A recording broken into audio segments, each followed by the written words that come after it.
ఇవాళ వచ్చేసి పేపర్ ట్రేడింగ్‌లో ఇవాళ నో ట్రేడింగ్ అనమాట. ఇవాళైతే ఎలాంటి ట్రేడ్ అయితే తీసుకోలేదు. ఇక్కడ చూసుకుంటే మనకి పొజిషన్స్‌లో గానీ ఇదంతా మొత్తం పేపర్ ట్రేడింగే మళ్ళీ చెప్తున్నాను. సో, పేపర్ ట్రేడింగ్‌లో ఎటువంటి ఎంట్రీస్ అయితే తీసుకోలేదు. సో, నిన్న చేసిన ట్రేడ్ మాత్రమే చేయడం జరిగింది. అది కూడా నేను వేరే వర్క్స్‌లో ఉండడం వల్ల అది కూడా చేయలేకపోయాను. కానీ అనాలిసిస్ అయితే చేసుకున్నాను. సో, అనాలిసిస్ చేసుకున్నాను. ఎంట్రీ టైం దాకా వెయిట్ చేశాను. మార్కెట్ చాలా వరకు సైడ్ వేస్‌లో ఉండి దాని తర్వాత మార్కెట్ అనేది బ్రేక్ అయ్యి డౌన్ సైడ్ వచ్చింది. ఆ డౌన్ కూడా అవుతుందని తెలిసి కూడా నేను వెయిట్ చేశాను కానీ ఆ టైం అనేది నాకు ఇప్పుడు కుదరలేదనమాట.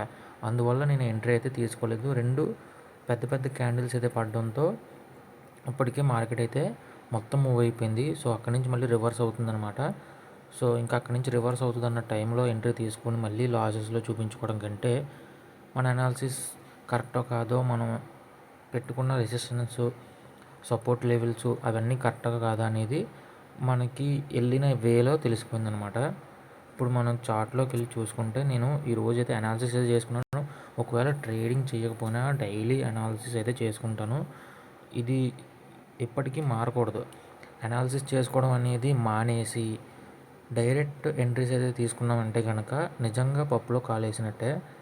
అనాలిసిస్ చేయకుండా ట్రేడ్స్ అయితే తీసుకోకూడదని నాకు క్లారిటీగా అర్థమైంది. ఇది 4వ రోజు. సో, ట్రేడ్స్ తీసుకోవాలంటే అనాలిసిస్ చేసుకోవాలి. అనాలిసిస్ చేసుకుని మనం వెళ్ళాలనుకున్న వేలో మాత్రమే ఎంట్రీ తీసుకోవాలి అని నాకు క్లారిటీగా అర్థమైంది. సో, నిన్న ఏం జరిగింది నిన్న హైలో ఓపెన్ అయ్యి అక్కడి నుంచి ఫాల్ అయ్యి మళ్ళీ అక్కడి నుంచి మార్కెట్ అనేది పైకైతే మూవ్ అయింది కదా. సో, ఇక్కడ నేను ఏం చేశానంటే ముందు రోజు నిన్న మార్నింగ్ డే హై అదొకటి మార్క్ చేసుకున్నాను.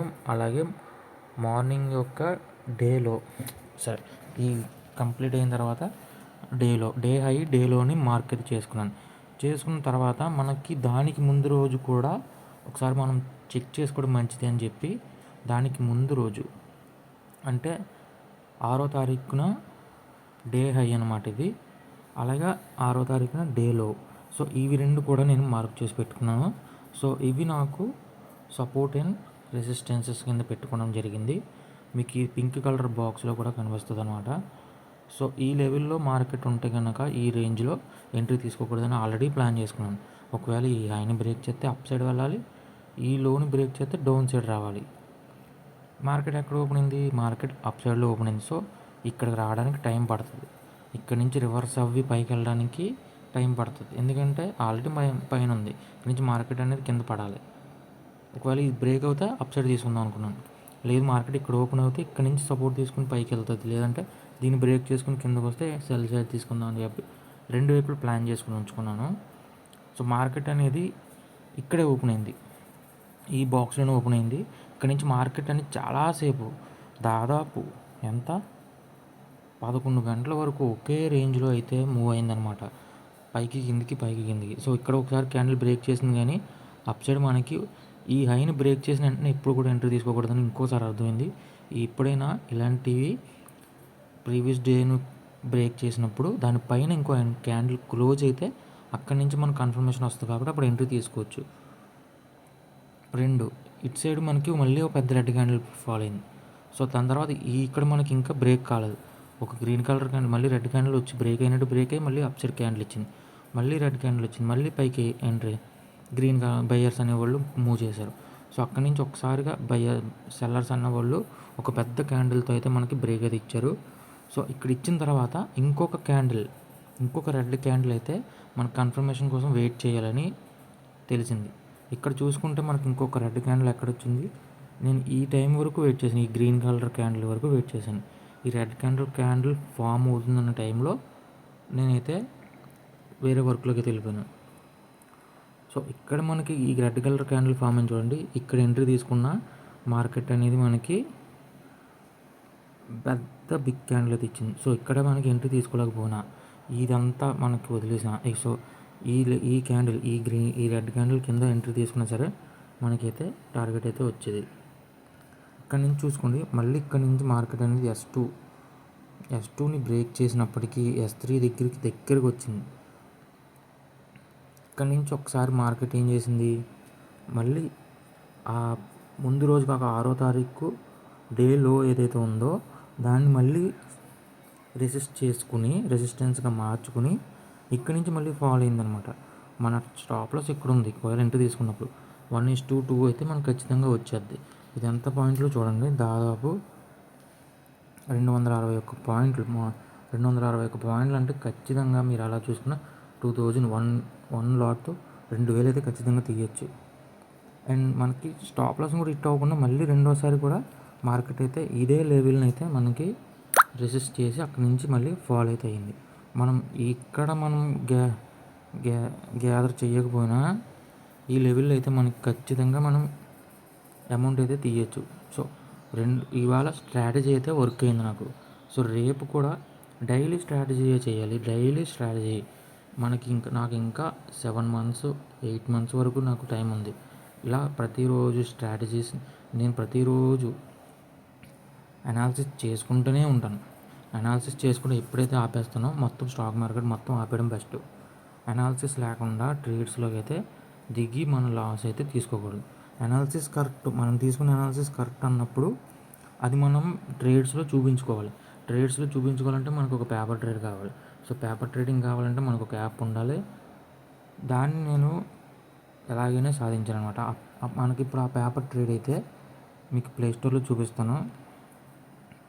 సో ఇది వచ్చేసరికి ఇలా ఉంటుంది మీకు పేపర్ ట్రేడింగ్ యాప్. మీకు ఈ యాప్లో ప్లేస్టోర్లో తీసుకోండి, సెర్చ్ చేయండి, మీకు ఈ యాప్ అనేది ఖచ్చితంగా కనబడుతుంది. సో దీన్ని ఇన్స్టాల్ చేసుకుని ఓపెన్ చేసుకోండి. మీ జీమెయిల్ ఐడితో అకౌంట్ అయితే క్రియేట్ చేసుకోండి. సో క్రియేట్ చేసుకున్న తర్వాత మీకు హోమ్ పేజ్ ఇలా ఉంటుంది. మీకు కిందన వాచ్ లిస్ట్ ఉంటుంది, ఆర్డర్స్ ఉంటాయి, పొజిషన్స్ ఉంటాయి, అకౌంట్ ఉంటుంది. సో మీరు ఎంట్రీ ఎలా తీసుకోవాలి ఇందులో ఆప్షన్ చైన్ కూడా కనిపిస్తుంది. డైరెక్ట్గా ఆప్షన్ చైన్లోకి వెళ్ళి మీరు ఎంట్రీ తీసుకోవచ్చు. సో మనకి ఇక్కడ నిఫ్టీ 50 ఉంది, బ్యాంక్ నిఫ్టీ కూడా ఉంది. ఇప్పుడు మీకు బ్యాంక్ నిఫ్టీలో ఎంట్రీ తీసుకోవాలనుకున్నప్పుడు మీరు బ్యాంక్ నిఫ్టీ మీద క్లిక్ చేస్తే ఇక్కడ మీకు ఆప్షన్ చైన్ ఫ్యూచర్స్ రెండు చూపిస్తుంది. సో ఇక్కడ మీరు ఆప్షన్ చైన్ మీద క్లిక్ చేస్తే మీకు ఇక్కడ స్ట్రైక్ ప్రైజులు మొత్తం అన్నీ కనిపిస్తాయి. సో మీరు ఎంట్రీ ఎక్కడ తీసుకోవాలనుకుంటున్నారు, మీ దగ్గర ఈ వ్యాలెట్లో విర్చువల్ అమౌంట్ ఇచ్చినప్పటికీ మీ దగ్గర ఎంత అమౌంట్తో ట్రేడ్ చేస్తే మీరు గెయిన్ చేయగలరు అన్న ప్లాన్తో అయితే మీరు ట్రేడ్స్ అయితే తీసుకొని డైలీ ప్రాక్టీస్ చేసుకోండి. ప్రాక్టీస్ చేసుకుంటే పోయేది ఏం లేదు. మనకు డబ్బులు ఉన్నప్పుడే ట్రేడింగ్ చేసి ప్రాక్టీస్ చేయాలి అని లెక్కలేదు. మన దగ్గర లేనప్పుడు కూడా ప్రాక్టీస్ చేసుకుంటే రేపొద్దున్న మనం దాన్ని ఏమంటారు, అదే వాల్యూస్తో మనం ట్రేడ్ అయితే చేయగలం. అంతేగాని ఇప్పుడు డబ్బులు ఉన్నాయి కదా అప్పుడు చూసుకుందాంలే, ఇప్పుడు డబ్బులు లేవు కదా ట్రేడింగ్ ఇప్పుడు పేపర్ ట్రేడ్తో చేసి టైం వేస్ట్ చేసుకుందాం అనుకుంటారు చూసారా, వాళ్ళైతే ఎప్పటికీ సక్సెస్ అవ్వరు. టైం వేస్ట్ అవుతుంది అని అనుకున్నవాడు ఎప్పటికీ సక్సెస్ అవ్వడు. డబ్బులు ఉన్నప్పుడు ట్రేడ్ చేద్దాం అనుకుని అప్పుడు తీసుకున్నవాడు కూడా సక్సెస్ అయితే కాడు. ముందు నుంచే ప్రాక్టీస్ చేసుకుంటుంటే మనకి సక్సెస్ అయితే వస్తుందని నేను భావిస్తున్నాను. సో ఇది ఎంతకాలం నేను అనాలిసిస్ చేస్తాను అనేది అది 1 year పట్టచ్చు, 2 years పట్టచ్చు. ఆల్రెడీ నేను 1 year నుంచి అనాలిసిస్ చేసుకుంటున్నాను. సో ఇప్పుడే నాకు ముందుకెళ్ళే అవకాశం ఇంకొక ట్రేడర్ దగ్గర నుంచి వచ్చింది. సో దీన్ని ఇంకా వదులుకోకుండా కంటిన్యూగా నేను అనాలిసిస్ అయితే చేసుకుంటూ ముందుకు వెళ్తూ ఉంటాను. మీకు ఇక్కడ పొజిషన్స్లోకి వెళ్తే మీరు ట్రేడ్స్ ఏమైనా తీసుకుంటే యాక్టివ్ ట్రేడ్స్ ఉంటున్నాయన్నమాట. మీరు రియల్ మనీతో ఎలా ట్రేడ్ చేస్తారో అంతే విధంగా యాక్టివ్గా ఉంటుందన్నమాట. వెంటనే మనకి మూమెంట్ అవుతూ ఉంటుంది. ఒకవేళ అప్ సైడ్ అయితే అప్ సైడ్, డౌన్ సైడ్ అయితే డౌన్ సైడ్. అలాగే ఇక్కడ ఆర్డర్స్ మనం ఏదైనా బై చేసాం అనుకో, ఒకవేళ సెల్ చేసిన ఈ ఆర్డర్స్ అనేవి మనకి ఇక్కడ కనిపిస్తుంటాయి. అండ్ అకౌంట్స్లో చూసుకుంటే మనకి మార్జిన్ అయితే ఇంత ఇస్తున్నారు వీళ్ళు. మనం ఒకవేళ మనకు ప్రాఫిట్ వస్తే ఇక్కడ చూపిస్తుంది. ఇవి ఇంకా యాడ్స్ చూసుకుంటే ఈ అమౌంట్ అనేది పెరుగుతుంది అనుకుంటా. సో ఇవేమీ నేను ట్రై చేయలేదు. నాకు ఇంత ఇచ్చాడు. ఇప్పుడు మనకు ప్రాఫిట్లో 159 రూపీస్ అయితే ప్రాఫిట్లో ఉన్నట్టు చూపిస్తుంది. అది కూడా 3 days చేస్తే. సో ఇది ఈరోజు మన అనాలిసిస్ అనమాట.